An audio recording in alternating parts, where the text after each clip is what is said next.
మా అవ్వ ఎప్పుడు తిడతా అంటే ఏమని నేను ఎత్తిన ఏంటివి కానీ లేవురా నా దగ్గర పండుకోవద్దని ఆ చింతామణి పేటలా కూర్చొని ఏడుచుకుంటా అంటే ఆలమ్మగిరి వాళ్ళు పిలిచి మొత్తం అంతా పెరగ కూర్చొని ఎత్తిని పెట్టేసిపోయింది. వీళ్ళు రంపులకి రాలేదు నాయనా. ఎలా వాళ్ళకే తగ్గిపోతే మేలు కదా. అవునా సరే బాబు నువ్వేం భయపడద్దు. నీకు ఈ గుర్రెలు అంత అందంగా లేవు బాబు. నువ్వేం భయపడదు. డూప్లికేట్ దేకో ఇది ఒరిజినల్. అందుకే గట్టిగా ఉండేది బాబు తలారి. డూప్లికేట్ లూజా ఇది గట్టిగా ఉంటుంది. ఇక్కడ కూర్చున్న చిన్నపిల్లలు చూస్తే భయపడతారు. దాన్ని ఎక్కడైనా దాచేయి బాబు.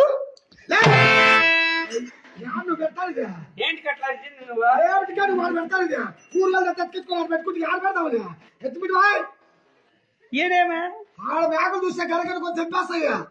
నేను ట్రిమ్మింగ్ చేపిస్తాను. పెట్టాడా ఏం కోపం ఉంది రేప.